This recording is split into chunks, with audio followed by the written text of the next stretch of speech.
Si ignoras lo que ocurrió antes de que nacieras, siempre serás un niño. Cicerón. Una hora con la historia, un nuevo enfoque del pasado deshaciendo mitos, con Pío Moa. Pues todas las semanas en Decisión Radio con Pío Moa hablando de historia, con don Pío Moa hablando de historia, una hora con la historia. Don Pío, muy buenas tardes. Hola, buenas tardes. Bueno, antes de meternos en materia, primero recordar que solicitamos la ayuda de todos los oyentes para mantener el programa como siempre hacemos, y en el canal de YouTube está el número de cuenta de cómo nuestros oyentes pueden colaborar con este programa. Eso por un lado. Y antes, estas semanas están siendo unas semanas muy convulsas, y yo sé que don Pío Moa en www.piomoa.es pues tiene algunas reflexiones, algunos comentarios que hacernos. Sí, bueno, desde luego es muy interesante lo que está ocurriendo, ¿no? Y en fin, desde la cuestión de la Villa Cis y su pose de indignación moral, a lo del Papa Francisco, yo le llamo Pancho I de la Pampa y de la Pachamama porque realmente no merece mucho respeto, ¿no? Que parece que pide perdón a los aztecas o al espíritu de los aztecas, ¿no? Por haber suprimido los sacrificios humanos o algo así, ¿no? Sí. Y además habla de pecados personales y sociales de la conquista de México, ¿no? Eso de los pecados sociales es muy curioso porque es un poco el mismo concepto que tienen los comunistas de los sectores sociales que no acaban de pedir perdón y que hay que exterminarlos, ¿no? Esto es muy peligroso. Además, este Papa es amigo de las narcodictaduras y es enemigo de España, lo ha demostrado muchas veces también. Sí. Así que, en mi opinión, no merece mucho respeto. También es curioso que los socialistas y otros diversos les parezca muy bien lo que dice. Claro, que le parezca bien a gente tan corrupta y tan antidemocrática como ha sido siempre los socialistas, pues es lógico, ¿no? Va una cosa con la otra. Sí. Y luego hay otras cuestiones que están ocurriendo, como que la ideología más genocida del siglo XX haga fiestas en España, fiestas del PC, ¿no? Sí. Que se homenajee a asesinos en serie como el Parot, que se ensalce a personajes como Largo Caballero o Negrín. Pues claro, esto es algo muy significativo, muy revelador de la situación en que estamos, y debe decirse que el culpable de todo ello, el culpable principal es el PP, ¿no? El PP porque al huir de la batalla cultural pues ha dado vía libre a todas las aberraciones políticas para terminar participando en ellas. Y esto, en gran medida, hay gente que piensa que la historia ya pasó y que no tiene relevancia actual, pero obviamente no es así, porque ahora tenemos un gravísimo problema del separatismo combinado con una especie de sovietismo que hay ahora, ¿no? El hecho de que tenemos un gobierno social comunista, cosa única actualmente en Europa, ¿no?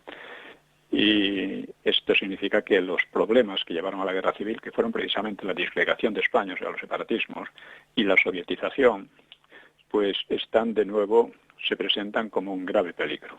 Sí. Y si hubiera habido una batalla cultural desde el principio, todo esto no habría ocurrido. No habría ocurrido porque la gente sabría cuál es la historia real del PSOE, cuál es la historia real de la República, qué significó el Frente Popular, etcétera. Si la gente conociera esto, pues no se habría llegado aquí. Pero el PP se ha convertido en un auxiliar de toda esta basura política. Lo he explicado muchas veces y no voy a insistir ahora. Yo ahora he publicado, con motivo de estas derivas que pues publiqué desde hace 2 años y el año pasado los libros La Segunda República Española, que es un enfoque muy distinto y que la gente no lo suele conocer, tampoco los de derecha, y el libro Porque el Frente Popular perdió la guerra, que son los 2 libros de síntesis para explicar estas cuestiones que no solo son históricas, siguen siendo muy actuales. Y en relación con otro tema, que es la convención del Partido Popular, pues he rescatado una carta abierta que escribía Rajoy hace 5 años, y porque precisamente la convención se ha declarado rajoyana. Es una convención que ha convertido a Rajoy en su maestro. Yo le decía hace 5 años, se le notaba a usted descolocado cuando Sánchez, hubo un pequeño debate. Bueno, pues Sánchez, con su estilo golfo, le acusaba de corrupción o de perjudicar a las mujeres o del separatismo catalán. O sea, Sánchez aúlla en sus mítines su orgullo por fechorías antidemocráticas de su partido, como la ley de memoria histórica, del aborto, de violencia de género, de matrimonio homosexual, de igualdad, entre comillas, entre hombres y mujeres, de los favores a la ETA. Pero bueno, ¿cómo se le ocurre a Sánchez acusarle a usted, señor Rajoy, cuando usted no ha hecho otra cosa que seguir aplicadamente las iniciativas del PSOE en todos estos campos? Ahora mismo acaba de declararse, por cierto, feminista y ecologista, ¿no? Sí. ¿Qué le diferencia a usted de Sánchez o de Zapatero? Solo un estilo personal, por lo demás engañoso. Un asno separatista gallego le coceó a usted en Pontevedra, le dio un puñetazo, ¿no? Sí. Y uno se pregunta, ¿se han vuelto locos estos separatistas? ¿Por qué golpean a un político que nunca les ha puesto el menor obstáculo, que incluso los viene financiando y que incluso viene impidiendo una resistencia a ellos? Qué injusticia, señor Rajoy, que le golpeen por eso, ¿no? Porque usted se ha atrevido a lanzar su campaña bajo el lema España en serio, porque para usted lo serio son sin duda políticas como la de Bolinaga, recordemos el caso de Bolinaga, del etarra ¿no? La derogación de la doctrina Parot y demás carantoñas a la ETA. El PSOE salvó a una ETA al borde del colapso y santificó sus asesinatos como un modo de hacer política, recompensada con dinero público, legalidad y otras dádivas. Y usted ha seguido la misma línea. Con descaro inaudito, los dos partidos, PP y PSOE, han disfrazado su delito con la consigna «Los demócratas hemos derrotado a ETA». No la han derrotado, la han premiado, y por ello mismo demuestran no tener nada de demócratas. Ustedes, junto con la ETA, atentan contra el Estado de Derecho y la integridad de España. En serio. Esto es España en serio. Usted ha replicado a la sedición del delincuente más con advertencias de que haría cumplir la ley. Nunca la ha hecho cumplir y ha seguido financiando la política del odio a España y el intento de balcanizarla. También aquí ha seguido usted al PSOE. Su obligación más elemental como gobernantes demócratas en los dos partidos es cumplir y hacer cumplir la ley. Al no hacerlo, se deslegitiman y su democratismo se convierte en farsa. El hecho evidente e irrefutable es que bajo su gobierno los separatismos han adquirido un impulso y una osadía como nunca antes. Con desvergüenza de granuja se lo echaba en cara a Sánchez, cuyo maestro Zapatero, que también lo es de usted, ha sido el principal creador de este ambiente, sin olvidar a Aznar. Grandes estadísticas, en serio. Una ley que, en cambio, se han esmerado en cumplir usted y los suyos es la de la memoria histórica. Ley totalitaria, hecha para falsificar la historia desde el poder, como en los países comunistas. Debiera llamarse ley de memoria chequista. Ley que, como es natural en quienes premian los crímenes etarras, califica de víctimas a los asesinos de las checas, identificando con ellos a los legisladores, los asesinos que luego fueron juzgados y ejecutados, ¿no? Ustedes han llegado a tal degradación moral que contagian a la sociedad, que ni siquiera se dan cuenta del alcance de su desmán. En su versión bananera de la democracia, la cuestión se limita a disfrazar las canalladas con victimismo y títulos biensonantes para ganar votos. Y qué injusto Sánchez al culparle de incumplir las leyes de género o de geimonio. Son leyes diseñadas por los proetarras y falsificadores de la historia y acordes también con ese carácter. Confunden género con sexo, corroen los fundamentos del matrimonio y la familia, tratan de sustituir la vieja lucha de clases por la lucha de sexos, rompen las más básicas normas jurídicas y crean violencia por sí mismas. Sus frutos son la destrucción masiva de vidas humanas en el seno materno, disfrazada por los politicastros como interrupción del embarazo, una violencia doméstica en aumento, no solo entre parejas, sino entre hijos y padres o madres. Un fracaso familiar traducido en enormes cifras de divorcios con sus efectos sobre la educación de los hijos, fracaso escolar, expansión de la droga, alcoholismo juvenil, etc.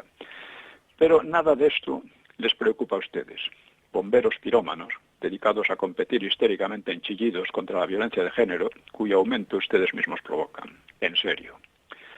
Para usted, como para su gemelo político Sánchez, España ha dejado de ser un país soberano.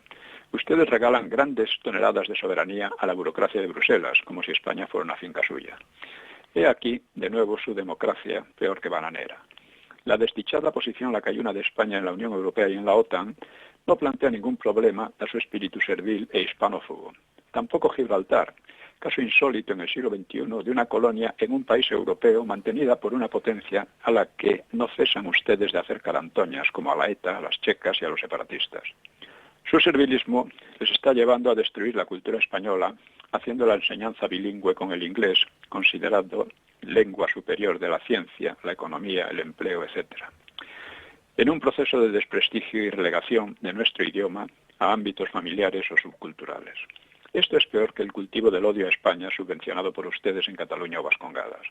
España no es un país bilingüe y el inglés solo puede y debe enseñarse legalmente como lengua extranjera, no en la misma posición, de hecho posición superior que la nuestra. Tampoco hay en sus programas el menor análisis serio sobre el amenazador auge del islamismo y su penetración en la propia España y Europa.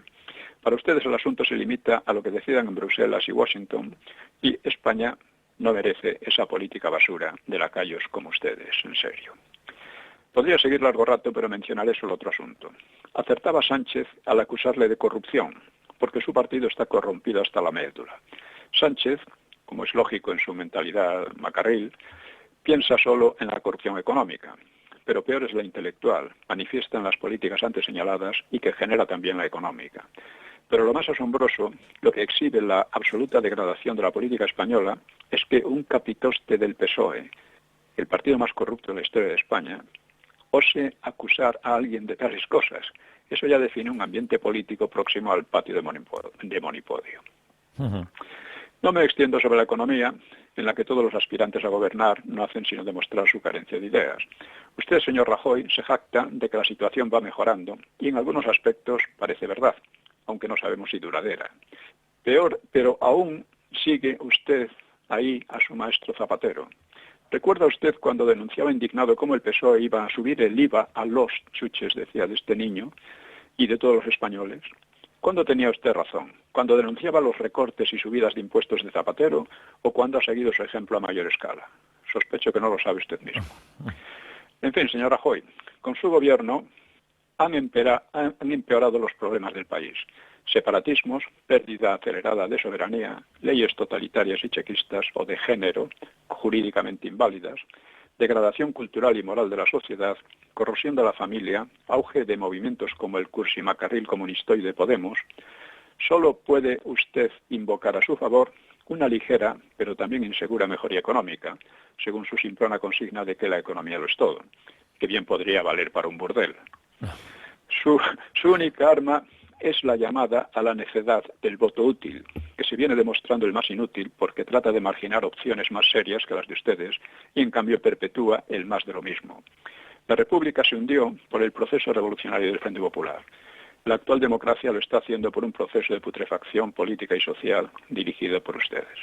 Bien, esto es, en fin... es que claro, no, digo en el Partido Popular, realidad, claro, es la realidad, es lo que está pasando. Estamos igual, es decir, esto no, el PP no va a cambiar, o sea, una de las cosas más nefastas que puede haber es el intento de igualar al PP y a Vox, como si Vox fuera una especie de apéndice del PP. Creo que Vox está demostrando que es una alternativa distinta. Seguramente tendrá algunos fallos aquí y allá, que espero que se vayan corrigiendo, pero de todas maneras es una alternativa distinta, es otra cosa. Y además ha conseguido romper el muro de silencio en que trataban de envolverlo todos. Bueno, pues ya si le parece podemos entrar en materia. Pues sí, pero antes quiero señalar que he escrito también en la galería de charlatanes, me refiero a los historiadores que han fundamentado la Ley de Memoria Histórica, pues a otro que ha salido hace poco, que es Óscar Alzaga. Este fue portavoz de la OCDE y es demócristiano y está montando una una historieta de la transición, le llama La conquista de la transición, en la cual la democracia cristiana es muy importante porque luchaba contra el franquismo. O sea, casi todo el mundo ha querido hacer carrera política en España presentándose como luchador antifranquista. Bueno, la verdad es que la oposición comunista o terrorista, que fueron las únicas reales, bueno, pueden, si quieren, intentar una especie de versión épica de su lucha, porque, bueno, algunos murieron en el empeño, otros pasaron por la cárcel, etcétera. Pero la falsificación hecha por unos señoritos, hijos y beneficiarios del régimen como eran los democristianos, pues verdaderamente solo pueden hacer una historia de sainete. Y esto es en lo que estamos. En lo que están. Y con esto podemos pasar al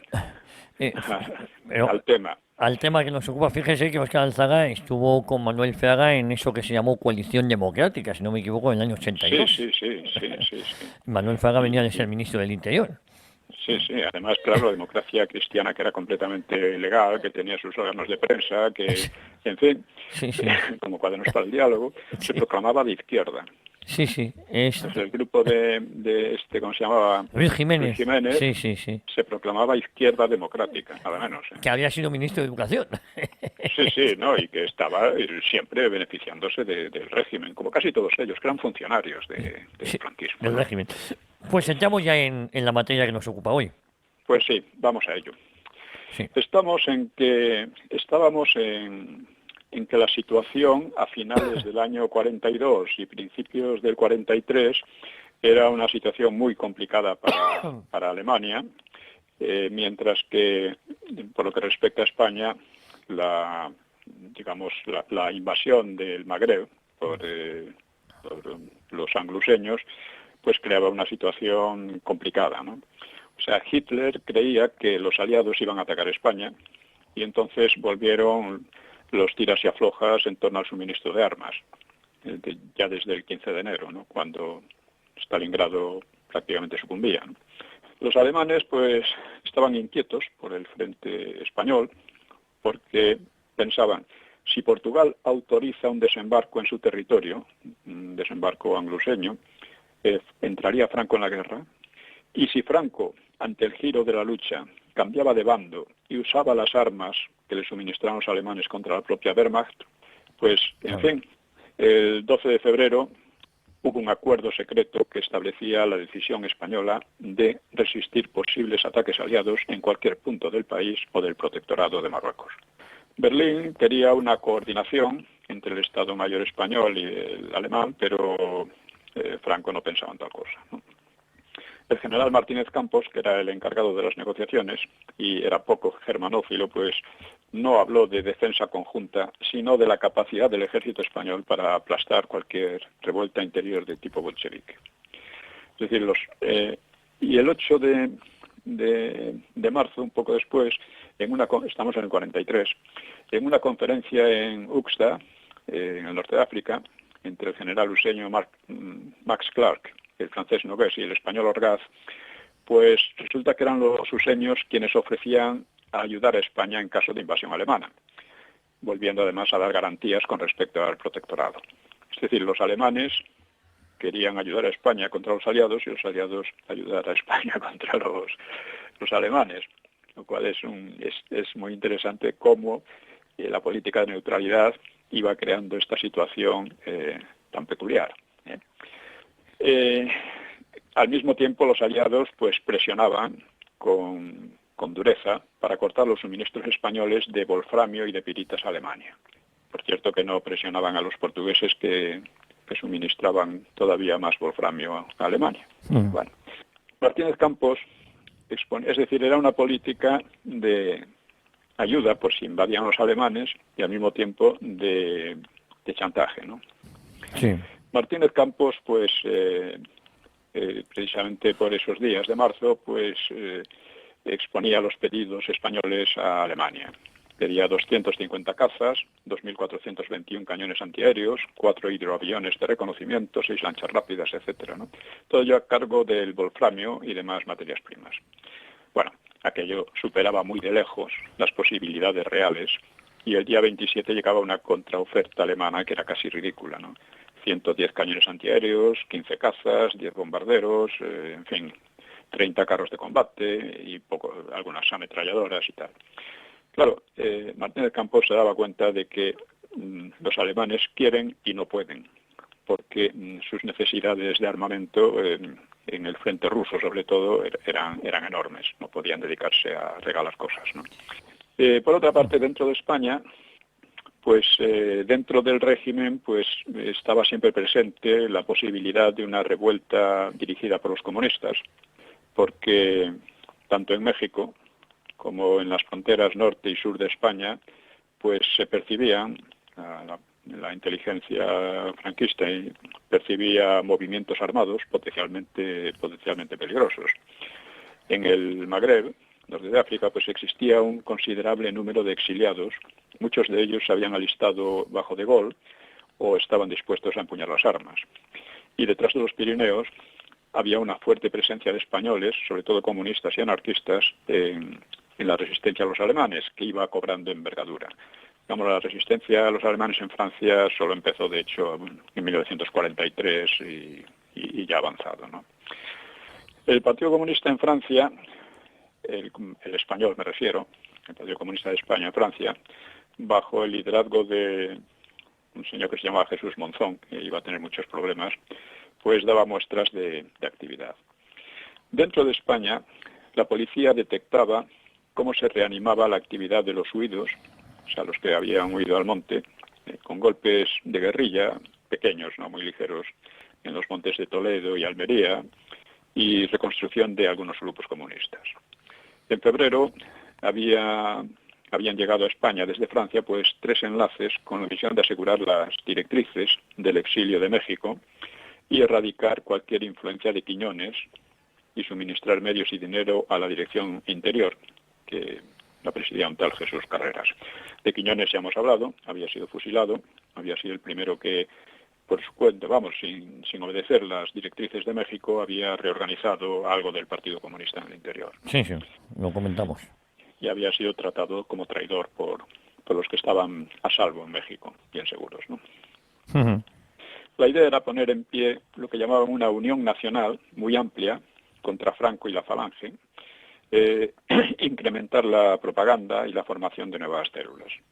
Pero el tal Carreras, pues era detenido el 15 de marzo, probablemente después de una larga vigilancia, y la subversión, en momentos de máxima tensión internacional, pues no dejaba de ser peligrosa.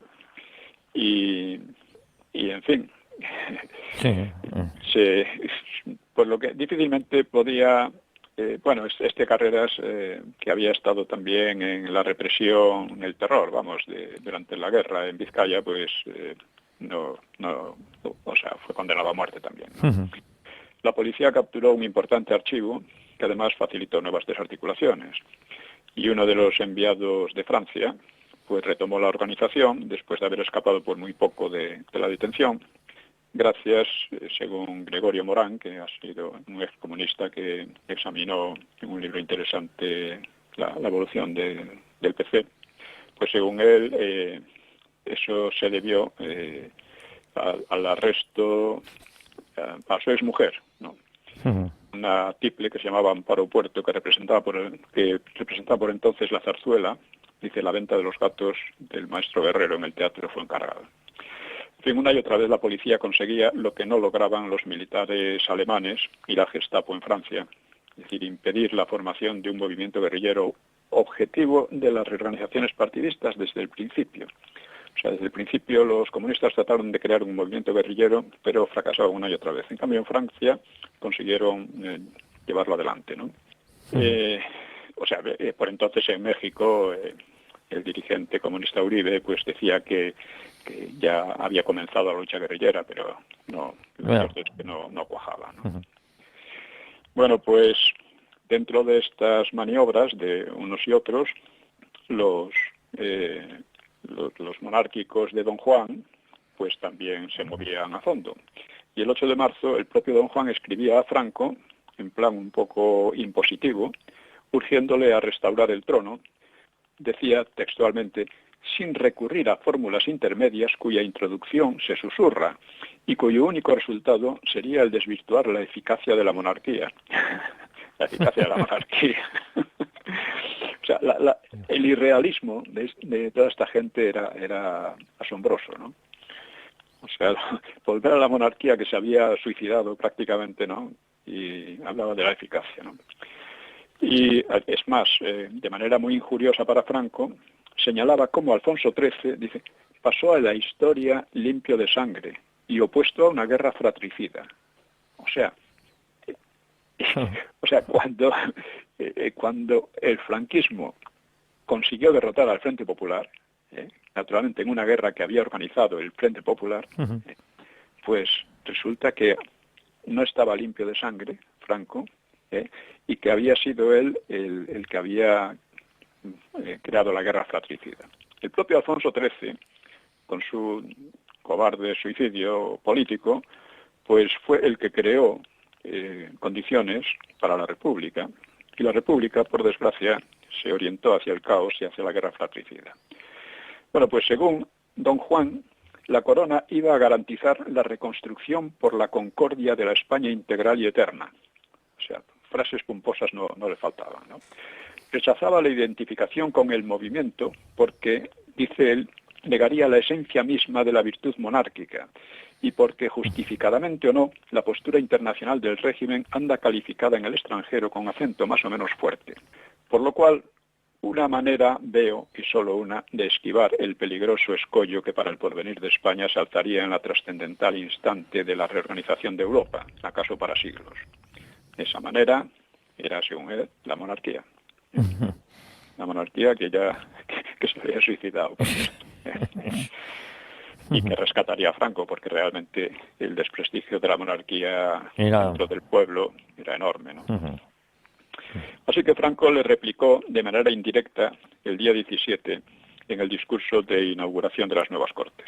Dice, una de las lacras de nuestro pasado político fue la frecuencia con que los grupos españoles cerraban el paso a lo nacional para recibir inspiraciones o consagrar principios fabricados allende las fronteras, como si el bien de nuestra patria pudiera ser importado o fuesen ajenas cancillerías las que hubiesen de tutelarnos.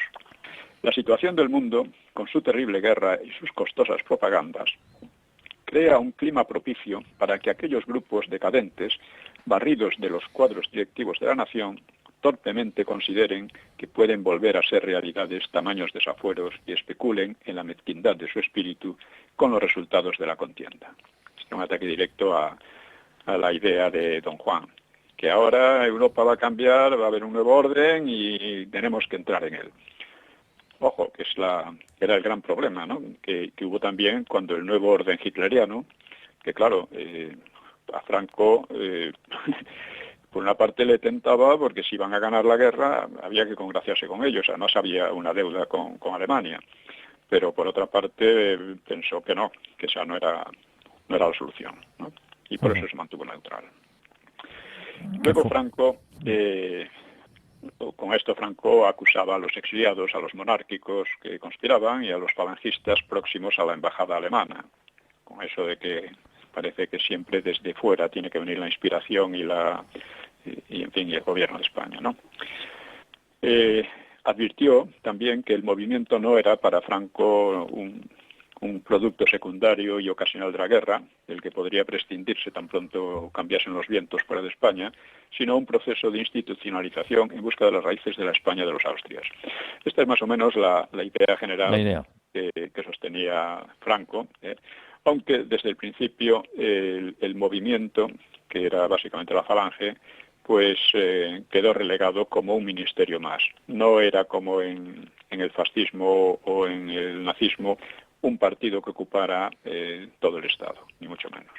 Bueno, el franquismo reforzó su posición con la mejora del abastecimiento, mejoraba la formación del bloque ibérico con Portugal para mantener la neutralidad contra cualquier ataque, la ley de defensa del Estado y el nombramiento de militares adictos. Gil Robles admitía, Gil Robles estaba conspirando contra Franco también, claro, al lado de don Juan. Pues él admitía, el grupo de disidentes, que eran Aranda, Orgaz, Quindelán, es cada día más débil. Destacados monárquicos nombrados para las nuevas cortes pues mermaban el influjo de los juanistas antifranquistas. Es decir, porque había un sector monárquico evidentemente mucho más realista y que tenía claro que como cayera el franquismo aquí volvía el caos, ¿no? Esto es un poco lo que pasaba con la democracia cristiana cuando hablábamos de este señor, de Óscar Alzaga, ¿no? Había una democracia cristiana antifranquista, pero había otra que era mucho más, digamos, realista, ¿no? Mucho más razonable, ¿no? Bueno, pues a pesar de todo esto, de toda esta decisión, pues de Franco y los suyos, ¿no? Pues el hecho es que Stalingrado y la Operación Antorcha, o sea, la invasión de África del Norte, pues daba bríos a los conspiradores monárquicos. Gil Robles, que había sido bastante prudente hasta entonces, pues ingresó abiertamente en la conspiración.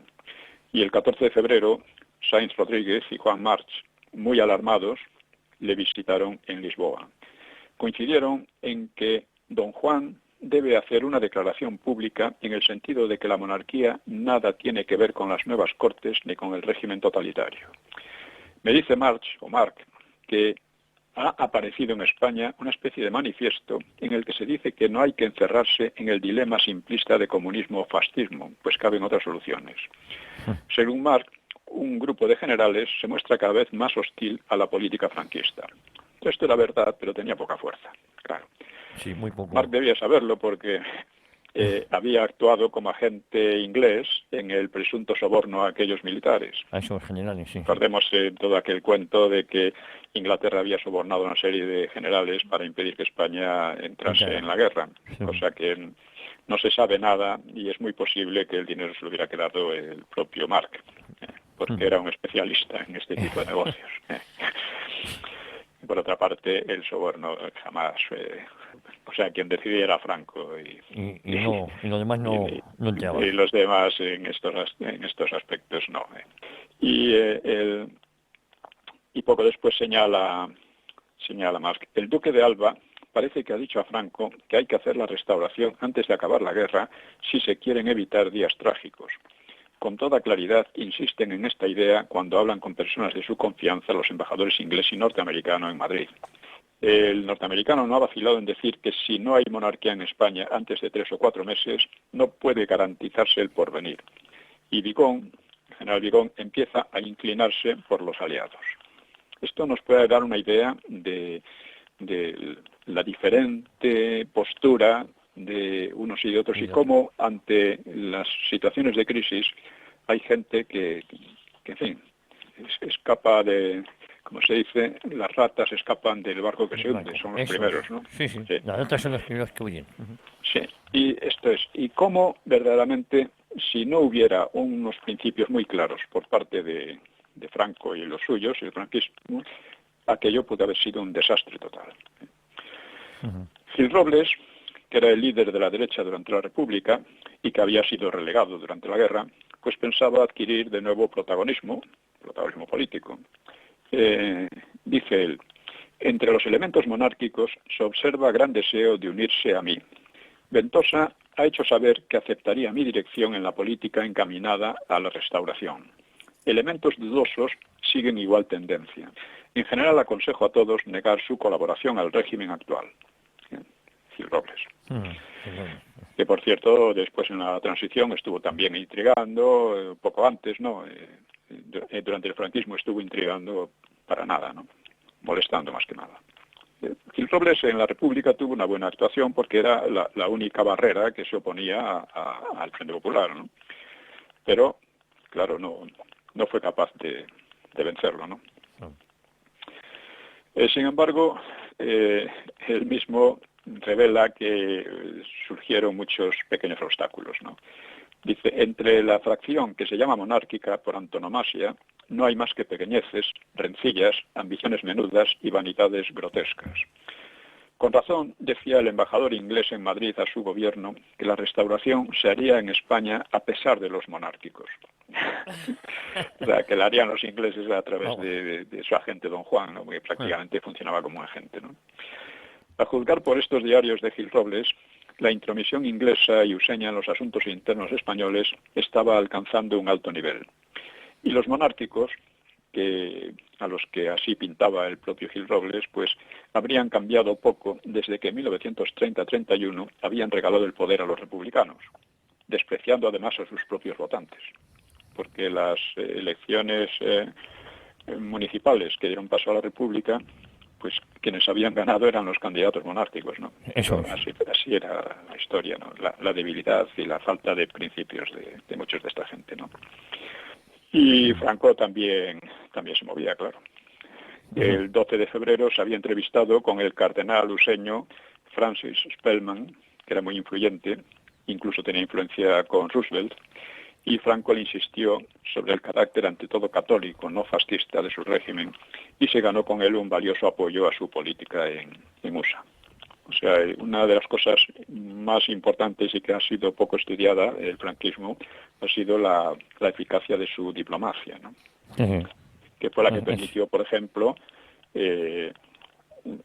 pues explotar las diferencias dentro del cerco internacional al final de la Guerra Mundial y explotar las diferencias sobre todo con Argentina y conseguir con Argentina unos acuerdos buenos para proporcionar a España cereales y carne, que fue lo que impidió que se generase una gran hambruna como pretendían los demás, los aliados, como pretendía la ONU, la mayor parte de la ONU, ¿no? Es decir, fue una diplomacia realmente muy interesante casi todo el tiempo, ¿eh? O sea, no es que porque algunos dicen es que gracias a Argentina, no, gracias a la diplomacia franquista, claro, y a Argentina naturalmente, pero sin esa diplomacia, sin esa actividad, aquello no hubiera llegado a nada, claro. Bueno, pues seguimos con estos temas, porque el 22 de marzo murió repentinamente el embajador alemán, que se llamaba von Moltke, y este apenas había estado 2 meses en su cargo, ¿no? Pero había frenado la diplomacia paralela que hacía el partido nazi y se había labrado una buena reputación en medios españoles, a pesar de que al principio desconfiaba mucho de él. El gobierno le tributó un entierro con grandes honores, lo cual cabreó mucho a Howard, el embajador inglés, que protestó enérgicamente a Jordana, ¿no? Y Jordana trató de calmarle, diciéndole que si por desgracia moría él en España como embajador, pues le harían un entierro con la misma pompa. Bueno, una semana después, Franco insistía en sus puntos de vista al encargado alemán de negocios, que se llamaba Henke. Dice, admitía que Alemania seguía teniendo una gran potencia, lo cual era cierto, pero le recordaba también la potencia de USA, que era enorme. Le recordaba el carácter prolongado y destructivo de la guerra, la ruina de Europa y la probable ventaja para la Unión Soviética. Henke replicó que la alianza enemiga no permitía una paz negociada. O sea, Stalin reforzaría el poder internacional y los problemas no resueltos forzarían un nuevo enfrentamiento en pocos años. Esto era justamente lo que iba a pasar, ¿no? La verdad es que no solo los aliados exigían la rendición incondicional de Alemania, sino que Hitler no estaba dispuesto de ninguna manera a llegar a acuerdos.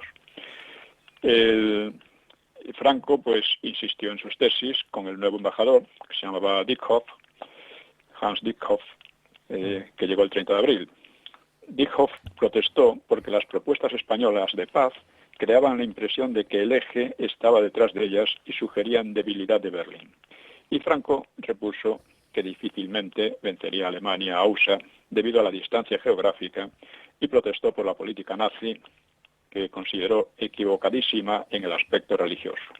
Dickhoff arguyó que para España no era menos peligrosa Inglaterra que Rusia, pero Franco tuvo también una buena respuesta. La neutralidad española convenía más a Alemania, como demostraba el caso de Italia, que por haber entrado en guerra a destiempo se había convertido en un pesado lastre. Esto era una verdad evidente, la de Italia, ¿no? Pero no era tan evidente la de España, al menos referida a 1940-42, porque en aquel momento la la entrada en guerra de España habría tenido consecuencias muy desastrosas para Inglaterra. Fatales, efectivamente.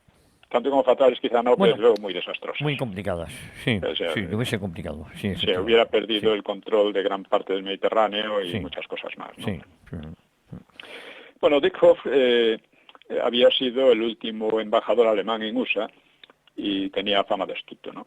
Informó a Berlín de que Franco, pues, no creía en la posibilidad de una derrota total de los soviets. Y para su fastidio, pues Jordana reiteró que una oferta de paz era el mejor servicio que podía prestarse a Alemania. En aquellos momentos esto era así. El problema es que ni los alemanes querían la paz ni lo querían los aliados. Pero, es decir, Franco veía claramente que la derrota de los soviéticos iba a ser imposible. Y en abril comenzó otro hecho importante de la guerra, militarmente secundario, pero importante desde un punto de vista, digamos, psicológico, porque comenzó la lucha del gueto de Varsovia. Este fue el episodio de resistencia judía más importante, Notable. Contra el Holocausto, ¿no? Que algunos dicen que no existió el Holocausto, pero algo parecido. Quizás los números que se emplean no sean los adecuados, pero indudablemente hubo una política de exterminio, ¿no? Desde octubre de 1900, por lo menos hay una cantidad de documentación enorme. Pero bueno, desde octubre de 1940, los alemanes, los nazis, habían hacinado hasta 400.000 judíos en un pequeño barrio de la capital polaca, sometiéndolos al hambre y la miseria. Durante el verano y el otoño de 1942, cientos de miles habían sido llevados al campo de concentración, que pronto se convirtió de hecho en exterminio, el de Treblinka, y a principios de 1943 permanecían en el gueto de 50.000 a 70.000 personas, muchas de las cuales decidieron resistir en un acto heroico que se habían condenado al fracaso. Así que con total inferioridad de medios, disponiendo solo de armas ligeras y bombas caseras, pues lograron rechazar repetidamente a sus enemigos hasta que estos procedieron a un metódico incendio y demolición de casas y refugios y así terminaron aniquilando a los resistentes. Murieron en la lucha o fusilados unos 13.000 judíos y otros 50.000 fueron deportados a Treblinka y a Majdanek, otro de estos campos, de donde no saldría la mayoría, ¿no? La mayoría de ellos. A lo largo de 1943, esta política contra los judíos, junto con lo de los gitanos y otros grupos considerados infrahombres por los nazis, recordemos que empleaban esta expresión también contra los eslavos, pues se organizaría de modo cada vez más sistemático en campos como estos citados, o lo de Auschwitz, que era el mayor de ellos, Dachau, Mauthausen, etcétera, ¿no? Otra cosa es que algunos hayan hecho una política muy bastarda con esto, ¿no? Por ejemplo, el tío aquel que creó la amical de Mauthausen y que jamás había estado allí, ¿no? Entre otras cosas, ¿no? Una vez más, entender estos hechos exige observar detrás de ellos las teorizaciones de Nietzsche y versiones darwinistas de aspecto científico presentes en el ideario nacionalsocialista. La crueldad constituiría un sentimiento vital y tónico propio de los mejor dotados, que sería necesario para perfeccionar la especie humana. En cambio, la piedad, un sentimiento enfermizo opuesto a la selección natural, perpetuaría lo inferior y miserable. Esta manera de ver las cosas estaba muy extendida, no solo en Alemania, esto en los países escandinavos y en USA, pues dio lugar a aquellas políticas llamadas ¿cómo se dice?, de eugenésicas, ¿no? Eugenésicas. Sí. Así que ellos estarían realizando un trabajo, digamos, científicamente necesario al eliminar a personas inferiores y parasitarias, ¿no? Esta es la idea. Por otra parte, una cosa que explotaron los nazis fue también alguna propaganda de algunos judíos, no de los judíos, que decían que a los alemanes había que castrarlos y a las alemanas esterilizarlas para que desaparecieran, ¿no? como era real, Sí. es decir, ese libro era real y esa propaganda era real, pero era mínima, pues la utilizaron a fondo. Esto es una cosa que se hace mucho en las propagandas ideológicas. Por ejemplo, Preston ha rescatado las ideas de un oficial franquista, medio loco, indudablemente, de origen escocés, por otra parte, que decía que a los obreros había que privarles de todas las medidas higiénicas y había que explotarles al máximo y tal. Claro, él pretendía decir que eso reflejaba la política general de Franco, que no tenía absolutamente nada que ver. Eso era un loco que decía eso, como ahora mismo en las redes hay montones de locos que dicen las cosas más extravagantes, ¿no? Bueno, por otra parte, hay que decir algo más. Cuando empezó la persecución de los judíos, pues los judíos encontraron muy poco auxilio en otros países, ¿eh?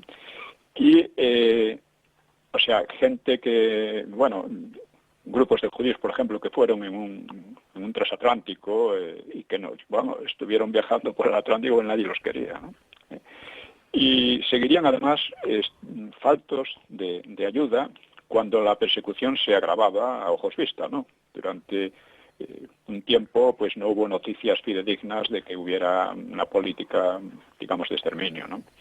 El gobierno español, como ya hemos dicho, y hay que insistir, aceptaba a los refugiados, protegía a los sefarditas y dejaba a sus diplomáticos obrar a su arbitrio para protegerlos.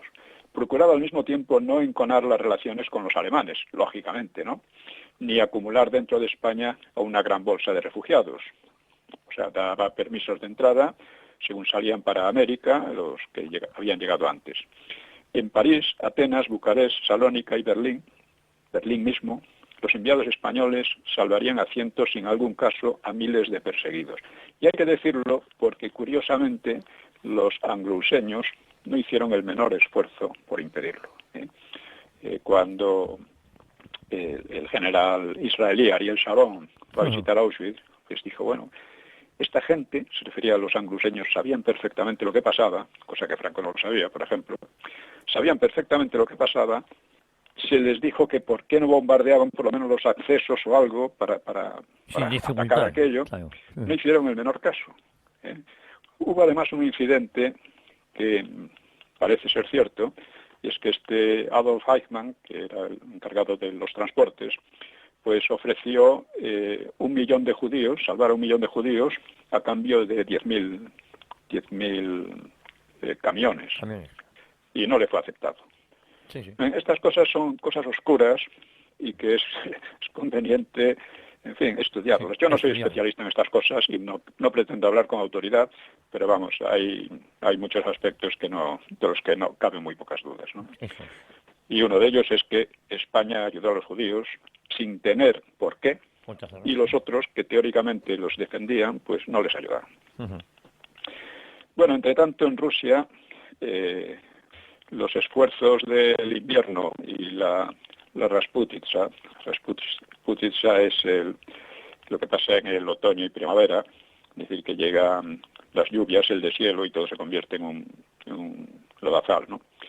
Pues eso pues forzó a un cierto compás de espera tanto a los rusos como a los alemanes, ¿no?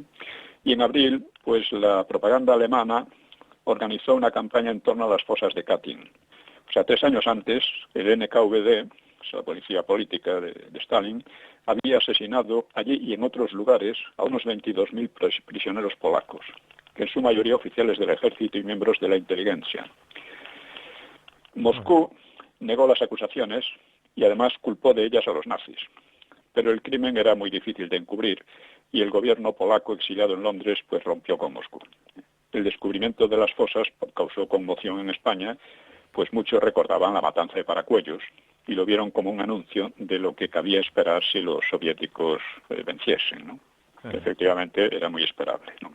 La primavera pues trajo reveses decisivos para los alemanes en la batalla del Atlántico, o sea, de los submarinos, porque los aliados perfeccionaron su capacidad de detección y de destrucción de submarinos mediante aviones de mayor alcance, el empleo del radar y el sonar, de modo que los U-bote, o sea, los submarinos, pudieron ser detectados y destruidos de forma casi sistemática, mientras que en la misma proporción descendían los ataques a los convoyes aliados que cruzaban el Atlántico, ¿no?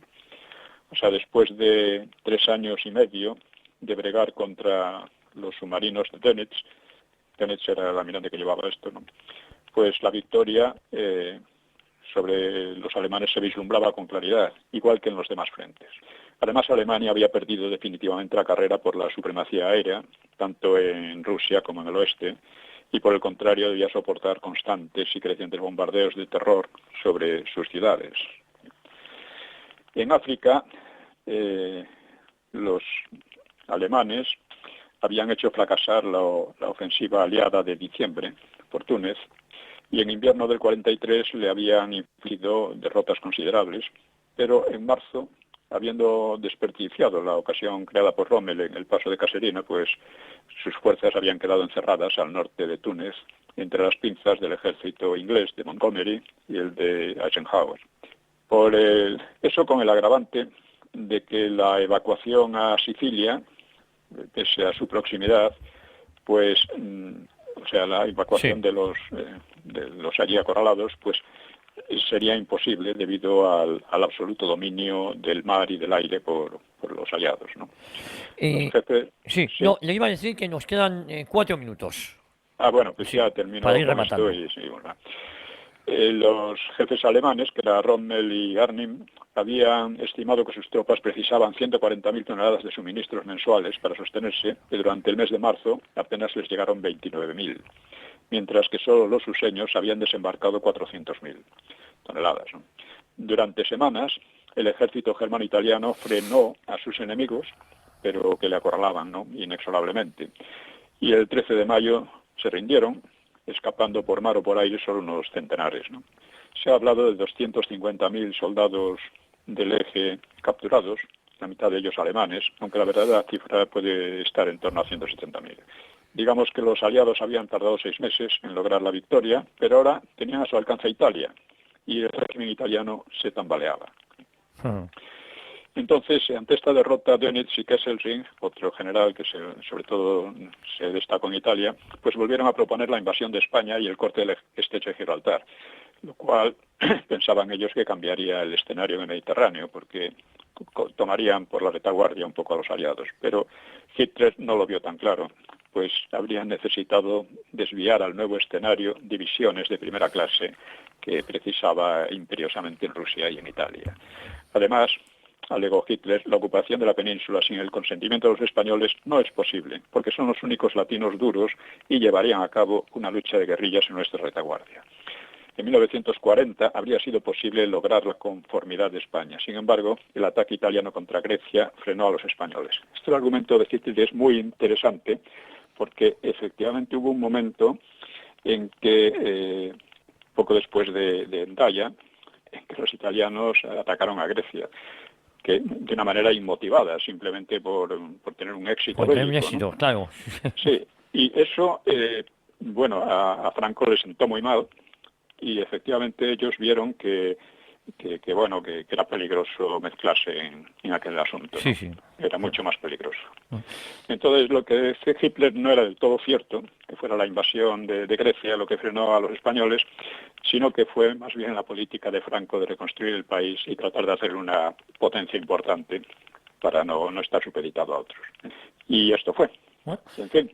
Pues si le parece lo dejamos aquí, sí. Sí, estamos ahora, digamos, en el año 43, cómo están cambiando las situaciones, cómo a todos les interesa la neutralidad de España, cómo, en fin, todas estas cosas que demuestran, por otra parte, la enorme habilidad de Franco. Una habilidad verdaderamente extraordinaria, ¿no? Porque tenía que hacer frente además a las maniobras y a las intrigas interiores de monárquicos y otros, y consiguió mantenerse a pesar de ello.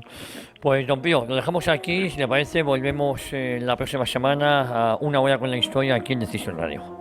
De acuerdo, muy bien, hasta la próxima. La próxima semana. Muchas gracias. Bien.